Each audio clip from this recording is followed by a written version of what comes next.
Attention, les conditions générales de vente ne prévalent pas de droit sur les conditions d'achat.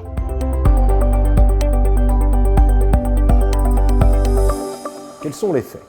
Un litige commercial était né entre un fournisseur et un acheteur.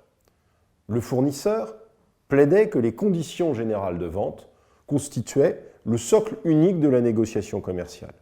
Il évoquait pour ce faire le principe légal énoncé à l'ancien article L441-6 du Code de commerce, devenu article L441-1. Il en concluait que ces conditions générales de vente primaient sur les conditions d'achat de son client qu'il niait avoir acceptées. Il demandait, de manière subsidiaire, la nullité de la clause des conditions générales d'achat au titre du déséquilibre significatif qui organisait la primauté de ces conditions d'achat sur les conditions de vente. Ce fournisseur avait accusé réception des conditions générales d'achat de son client, jointes au bon de commande adressé par celui-ci, en lui renvoyant ses propres conditions de vente.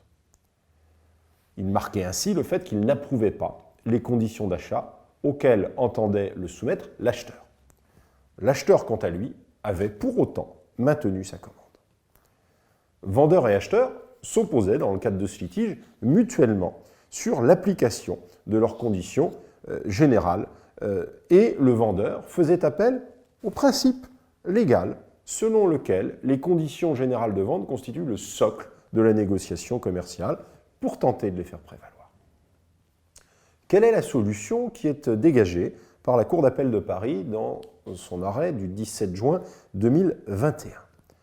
Eh bien, elle juge que c'est parce que l'article L441-6 du Code de commerce impose à tout vendeur de communiquer ses conditions générales de vente, eh bien, ce n'est pas pour autant que le législateur en déduit que celle-ci constitue le socle unique de la négociation commerciale, sans qu'elle prime automatiquement sur les conditions générales d'achat.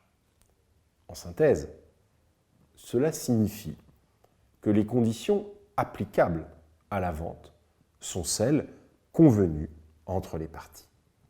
Les conditions générales de vente, comme les conditions générales d'achat, doivent être acceptées. Il pourrait donc y avoir seulement des conditions générales d'achat dès lors qu'elles seraient acceptées.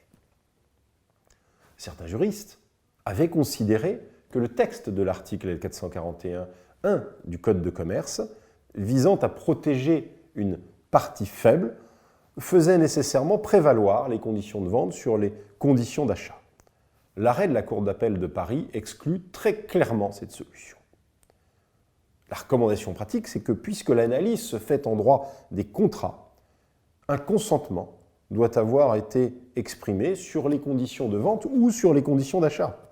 C'est donc l'acceptation des conditions contractuelles de la vente que vous devez organiser. Les conditions d'achat peuvent donc régir la vente seules, mais elles doivent alors être acceptées.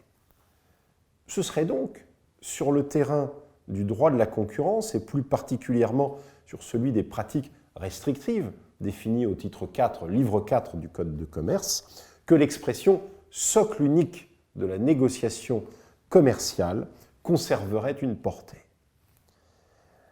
Elle imposerait un principe de négociabilité des conditions d'achat et permettrait de caractériser un déséquilibre significatif lorsque le distributeur imposerait de manière systématique ses conditions d'achat au fournisseur en refusant toute négociation des clauses pré-rédigées de ces conditions d'achat.